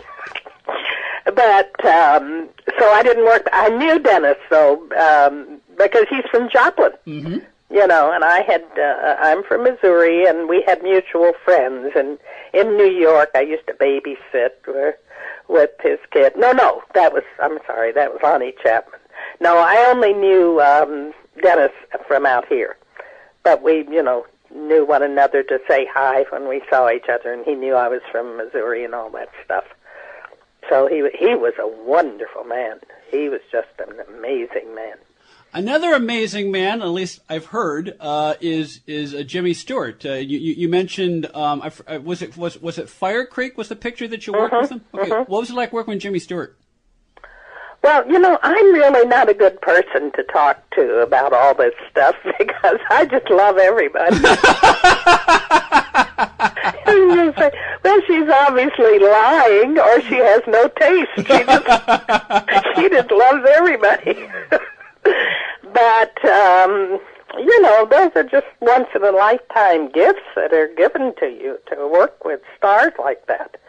One thing that I think is interesting, because we've talked about how Uda worked and making things your own and all kinds of exercises we did, like Louis Calhern telling me to run up and down the steps like I did it every day.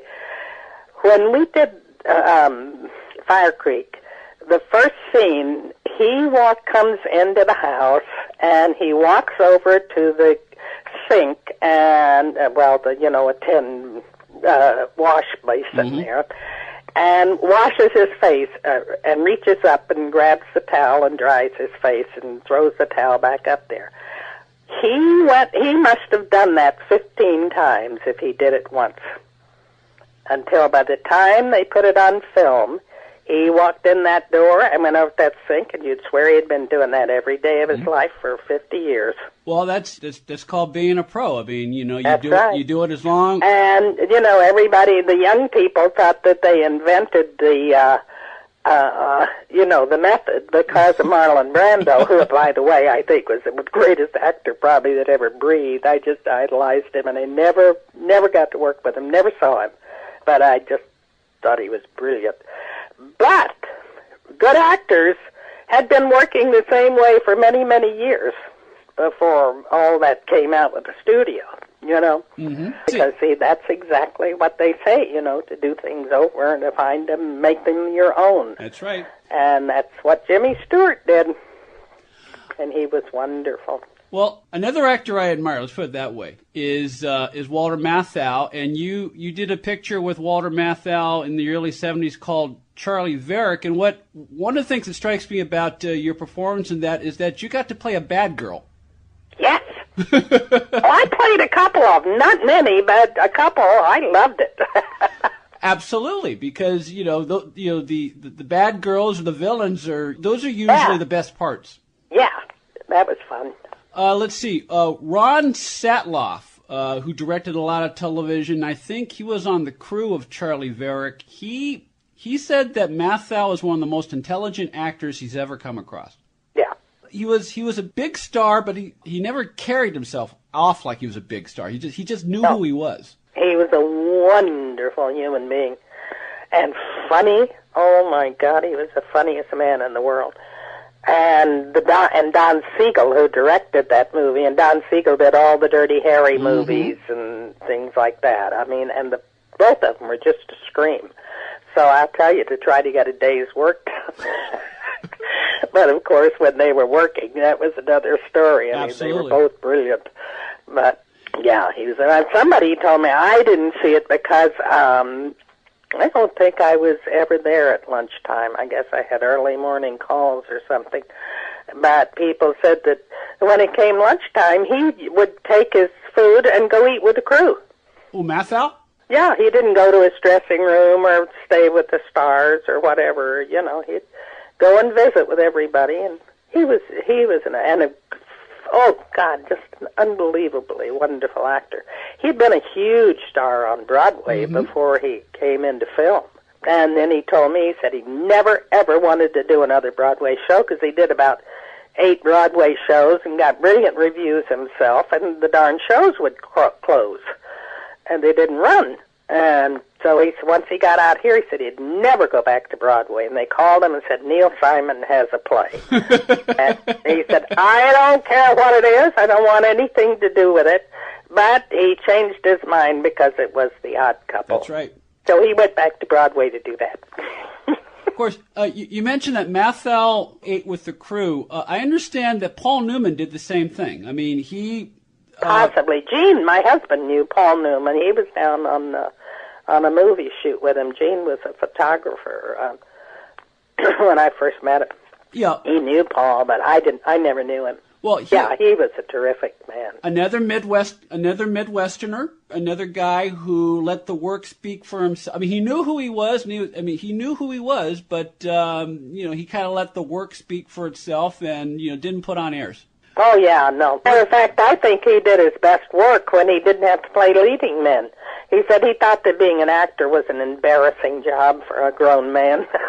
Well, I read a biography of him about a year ago, and he, this is Newman we're talking about. He never saw himself as a quote unquote movie star. He always saw himself as a character actor, even though he was a leading man. And that's right. That's a very interesting approach, I thought. Mm-hmm. Yeah, he didn't like being a pretty boy. But, I mean, he was gorgeous. Yeah. I mean, with those blue eyes, my God. But, no, I think that's why he was a better actor once he got older, because he didn't have to, do that embarrassed him. He didn't like it. Of course, you mentioned Mathau as a stage actor. Another stage actor that you worked with early in your television career was Cliff Robertson. Yeah. Well, we knew Cliff. Jean had known him really. My husband had known him really well when they were young, and they'd known one another in New York. And then I was demonstrating pop guns in the toy department in St. Louis before I went to New York. And Mr. Roberts came to town, to St. Louis. Mm-hmm. And Cliff Robertson came in to the toy department and saw me with the pop guns. So he came over and talked to me for a while, but I wasn't going to have anything to do with him because, I didn't know those actors, and I was a very straight-laced little girl. So that's the first time I ever saw Cliff Robertson. But I did 2 shows with him. I did 2 pilots with him. I did the pilot for The Outer Limit, and I did the pilot for The Wide Country with Earl Holliman and Andrew Prine. Mm-hmm. And both of which sold. And Andrew Prine, who later played your brother on The Fugitive. That's right.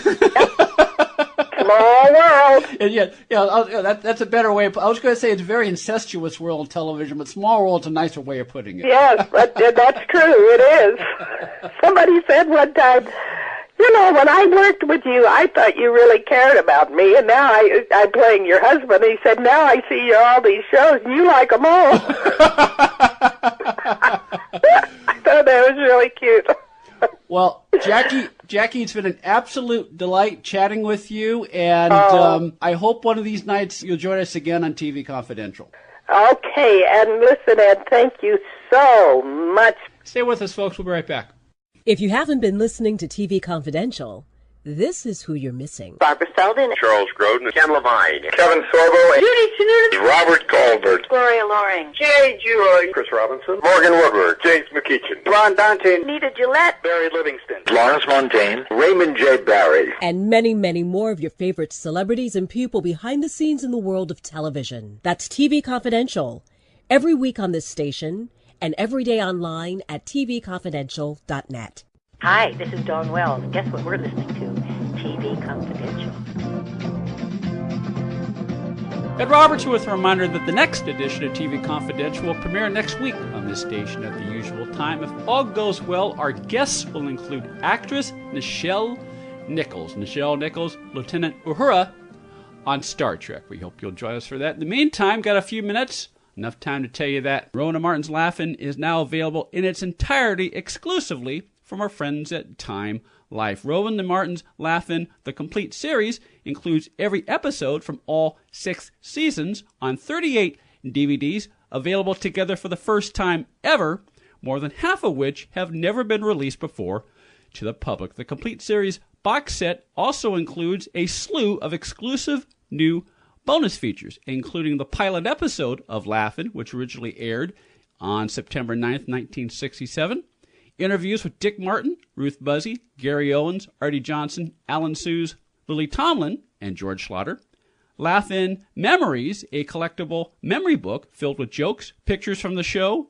a note from George Schlatter, and a whole lot more. Retail price for Rowena Martin's Laugh-In, the complete series, is $249.95, $249.95, and it is available exclusively through Time Life. You can order Rowena Martin's Laugh-In, the complete series, right now by going to timelife.com/Laugh-In. Available now from our friends at Time Life is the Carol Burnett Show, The Best of Harvey Korman, a brand new DVD single featuring 4 complete episodes, 3 of which have not seen the light of day in more than 40 years. The Carol Burnett Show, The Best of Harvey Korman, is a time capsule history showcasing some of Harvey Korman's most memorable on-screen moments on The Carol Burnett Show, including Harvey slipping into a Hugh Hefner-esque fantasy to indulge his ego, Harvey as the President of the United States in a casual, spontaneous fireside chat with the First Family, Harvey As a conga player supporting Carol Burnett and a Carmen Miranda takeoff, Harvey Korman in full drag, lip-syncing to the Andrews Sisters along with Carol Burnett and Vicki Lawrence, and a whole lot more. Guest stars on this DVD single include Sid Caesar, Diane Carroll, Ella Fitzgerald, Bernadette Peters, and of course, Tim Conway. 4 episodes on one DVD, retail price $12.95. $12.95 for the Carol Burnett Show, The Best of Harvey Korman, available now wherever DVDs are sold through our friends at Time Life. That'll do it for our program tonight, folks. Ed Robertson, on behalf of Tony Figueroa, Donna Allen, Phil Grice, and Greg Airbar, thank you so much for listening. We will talk to you next time on TV Confidential.